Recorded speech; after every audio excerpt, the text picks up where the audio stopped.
Wrapper വേടനെതിരെ വീണ്ടും case. ഗവേഷക വിദ്യാർത്ഥിനിയുടെ പരാതിയിൽ എറണാകുളം സെൻട്രൽ പോലീസാണ് കേസെടുത്തിരിക്കുന്നത്. മുഖ്യമന്ത്രി പിണറായി വിജയൻ്റെ ഓഫീസിൽ യുവതി നൽകിയ പരാതി പോലീസിന് കൈമാറുകയായിരുന്നു. കഴിഞ്ഞ ആഴ്ചയാണ് 2 യുവതികൾ മുഖ്യമന്ത്രിയുടെ ഓഫീസിൽ നേരിട്ടെത്തി വേടനെതിരെ പരാതി നൽകിയത്. അതിലൊന്ന് എറണാകുളം സെൻട്രൽ പോലീസ് സ്റ്റേഷൻ പരിധിയിൽ നടന്ന സംഭവമാണ്. ഒരു ഗവേഷക വിദ്യാർത്ഥിനി നൽകിയ ഈ പരാതിയിലാണ് പോലീസ് ഇപ്പോൾ വേടനെതിരെ വീണ്ടും കേസ് ഫയൽ ചെയ്തിരിക്കുന്നത്. സ്ത്രീത്വത്തെ അപമാനിക്കൽ, അശ്ലീല പദപ്രയോഗം ഉപയോഗിക്കൽ, ലൈംഗിക ചേഷ്ടകൾ കാണിക്കുക തുടങ്ങിയ വകുപ്പുകളാണ് പോലീസ് വേടനെതിരെ ചുമത്തിയിരിക്കുന്നത്. കൊച്ചിയിൽ ഒരാവശ്യത്തിനായി എത്തിയപ്പോൾ വേടൻ അവരെ ഫ്ളാറ്റിലേക്ക് വിളിച്ചുവെന്നും അവിടെ വെച്ച് അപമാനിക്കുന്ന തരത്തിലുള്ള പെരുമാറ്റം ഉണ്ടായി എന്നുമാണ് പരാതിയിൽ പറഞ്ഞിരിക്കുന്നത്. 2020 ഈ കേസിന് ആസ്പദമായ സംഭവം നടന്നത്. 21 തീയതിയാണ് എറണാകുളം സെൻട്രൽ പോലീസ് വേടനെതിരെ കേസ് രജിസ്റ്റർ ചെയ്തത്.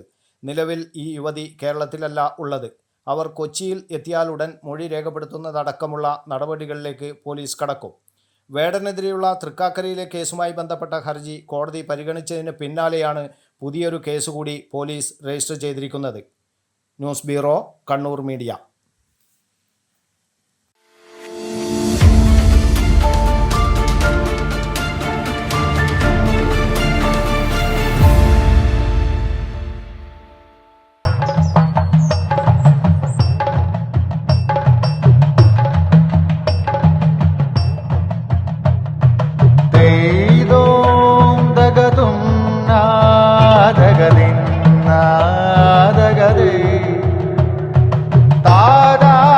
Relax.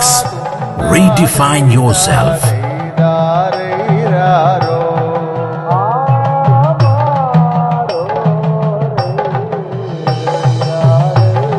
Green Planet Hotel, near Kannur Airport, Mattanur.